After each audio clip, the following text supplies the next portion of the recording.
আলহামদুলিল্লাহি রাব্বিল আলামিন ওয়াসসালাতু ওয়াসসালামু আলা আশরাফিল আম্বিয়া ওয়াল মুরসালিন ওয়া আলা আলিহি ওয়া সাহবিহি আজমাইন। আউযু বিল্লাহি মিনাশ শাইতানির রাজীম। বিসমিল্লাহির রহমানির রহিম। কুল জাআল হক ওয়া যাহাকাল বাতিল ইন্নাল বাতিলা কানা যাহুকা। সাদাকাল্লাহুল আযীম। আজকে যদি প্রশ্ন করা হয় যে বাংলাদেশের সবথেকে বড় সমস্যা কি, যদি এই প্রশ্ন করা হয়, তাহলে এই প্রশ্নের জবাব যদি আমি আপনাদের কাছে চাই তো এক একজন এক এক রকমের দিবেন।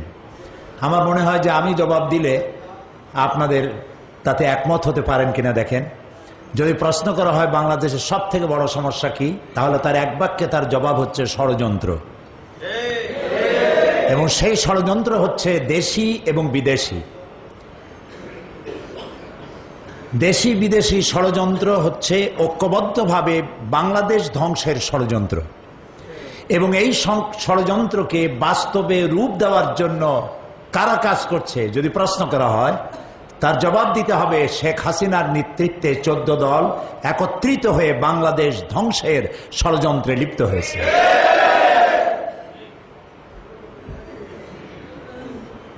আজ থেকে 5 বছর আগে একটি নির্বাচন হয়েছিল।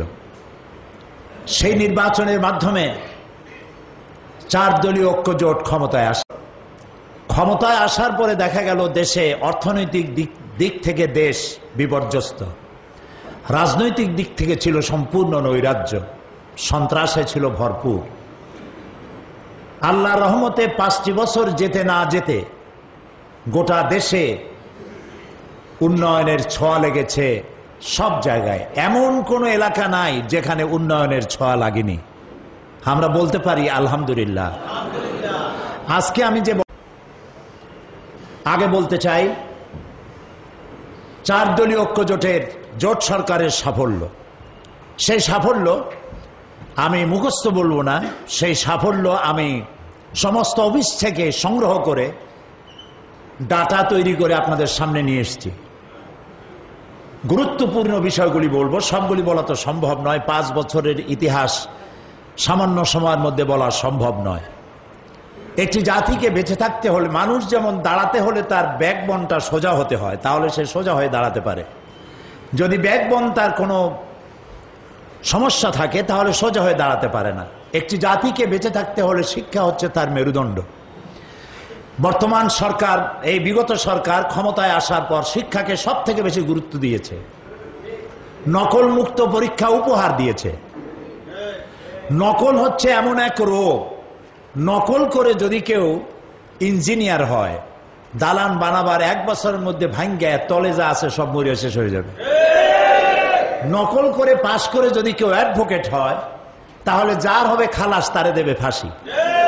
নকল করে পাশ করে যদি কেউ ডাক্তার হয়, যার লাগবে ইনজেকশন তারে করবে অপারেশন। নকল করে পাশ করে যদি কেউ মওলানা হয়, যেখানে হবে বিয়া সেটারে বানাবে তালাক। এই জন্য নকল মুক্ত পরিবেশ সৃষ্টির জন্য, শিক্ষা সম্প্রসারণের জন্য এই সরকার সব থেকে বড় অবদান রেখেছে। অবশ্য আওয়ামী লীগ বলতে পারে যে পাশের হার তাদের সময় খুব বেশি ছিল। 1972 সনে তাদের পাশের হার খুব বেশি ছিল। সে সময় পত্রিকায় একটা, আমি পার্লামেন্টে বক্তব্য রেখেছিলাম, সে সময় পত্রিকায় একটা কার্টুন এসেছিল। কার্টুনটা ছিল মেঘের উপরে বিদেহী আত্মারা ভেসে বেড়াচ্ছে। তারা বলছে, হে ঈশ্বর, আমাদেরকে বাংলাদেশে পাঠিয়ে দাও, মেট্রিক পরীক্ষাটা আর বাদ দিয়ে আসি। এই সুযোগে পাশের হার নকলের কারণেই তখন বেশি ছিল। বর্তমান সরকার অর্থাৎ বিগত সরকার, 4 দলীয় জোট সরকার শিক্ষা খাতে উন্নয়ন করেছে। নবম দশম শ্রেণী খোলার অনুমতি দিয়েছে 4 শতাধিক। স্কুল কলেজ এর একাডেমিক স্বীকৃতি দেওয়া হয়েছে 6 শতাধিক প্রতিষ্ঠানকে। দাখিল, আলিম, ফাজিল, কামিল খোলার অনুমতি দেওয়া হয়েছে 3 সহস্রাধিক প্রতিষ্ঠানকে। মাদ্রাসা সমূহের একাডেমিক ভবনের একাডেমিক স্বীকৃতি দেওয়া হয়েছে 2 সহস্রাধিক। এমপিভুক্ত করা হয়েছে স্কুল, কলেজ, মাদ্রাসা ও কারিগরি বিদ্যালয় সর্বমোট 4852টি। প্রাথমিক শিক্ষা প্রতিষ্ঠান ভবন নির্মাণ করা হয়েছে 25,000 বিল্ডিং করা হয়েছে। এই 25,000 বিল্ডিং এর ভিতরে পিরোজপুর পেয়েছে 55টি স্কুলকে, টিনের স্কুলকে দোতলা বিল্ডিং অথবা একতলা বিল্ডিং এ পরিণত করা হয়েছে 55টি। মাধ্যমিক ভবন নির্মাণ করা হয়েছে 5,900টি, কলেজ ভবন নির্মাণ করা হয়েছে 619টি, মাদ্রাসা ভবন নির্মাণ করা হয়েছে 1,582টি। পল্লী উন্নয়ন এবং শহর অঞ্চলের রাস্তাঘাটের যে দুরবস্থা হয়েছিল আপনাদের মনে আছে। বিগত আমি যে হিসাবটা দিচ্ছি এটা হলো 30 জুন পর্যন্ত, পরের 5 মাসে অর্থাৎ এই পর্যন্ত এই কাজের পরিধি আরো বেড়েছে। আমি দিচ্ছি 2002 সালের জানুয়ারি থেকে শুরু করে 2006 সালের 30 জুন পর্যন্ত ডাটা আপনাদের সামনে পেশ করছি। সমগ্র দেশ জুড়ে পাকা রাস্তা নির্মিত হয়েছে 25,578 কিলোমিটার পাকা হয়েছে। কাঁচা রাস্তা হয়েছে 32,216 কিলোমিটার। ব্রিজ কালভার্ট নির্মাণ হয়েছে 10 সহস্রাধিক, যার দৈর্ঘ্য 38,778 কিলোমিটার। দ্বিতল বিশিষ্ট অর্থাৎ দোতলা ইউপি ভবন নির্মাণ করা হয়েছে 1,084টি। বৃক্ষরোপণ করা হয়েছে 8,500 কিলোমিটার। কৃষি খাতে 1200 কোটি টাকা ভর্তুকি দেওয়া হয়েছে এবং 45,000 মেট্রিক টন ফসলের বীজ বিতরণ করা হয়েছে। এক কথায় জোটের রাজনীতি ছিল উন্নয়নের রাজনীতি, সমৃদ্ধির রাজনীতি, শান্তির রাজনীতি, শৃঙ্খলার রাজনীতি। নিশ্চয়ই পিরোজপুরবাসীদের মনে আছে যে 5টা বছর আপনারা কাটালেন, একটা পলিটিক্যাল মামলা হয় নাই। বলতে পারবেন কেউ কোনো মামলা হয়েছে? হিন্দুরা, আমাদের এলাকার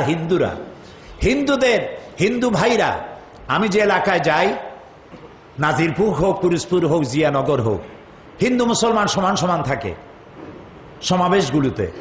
এবং হিন্দু নেতারা তারা বক্তৃতা করতে গিয়ে দাঁড়িয়ে বলেন, মায়ের কোলে মায়ের পেটের ভিতরে সন্তান থাকে যেভাবে নিরাপদে, ডিমের ভিতরে কুসুম থাকে যেভাবে নিরাপদে, আমরা সেইভাবে নিরাপদে আছি। আমি তাদের বক্তব্য শুনে আমার চোখে পানি এসেছে। আমি আল্লাহর দরবারে শুকরিয়া আদায় করেছি। তারা বলেছে আমাদের বাড়ি থেকে আর কলা কচু চুরি হয় না, নারকেল সুপারি চুরি হয় না, আমাদের মেয়েটা কলেজে পড়তে যায়, কলেজ থেকে সম্মান নিয়ে ফিরতে পারবে কিনা এ আশঙ্কায় আমার ঘুম নষ্ট হয় না। কেউ চাঁদা নিতে বাড়িতে আসে না, কেউ আমার দোকানে বিক্রি করছি চাঁদা নিতে কেউ আসেনি। পিরোজপুরে রিক্সা চালাতে গিয়ে তারপরে সেখানে রিক্সা চালায় 150 টাকা কামাই করেছে, থাপ্পড় মেরে পকেট থেকে 150 টাকা তুলে নিয়েছে। এরকম ঘটনা গত 5 বছরের মধ্যে ঘটে নাই। গোটা বাংলাদেশ শান্তি এবং শৃঙ্খলা এবং উন্নয়ন আর সমৃদ্ধি উপহার দিয়েছে 4 দলীয় জোট সরকার।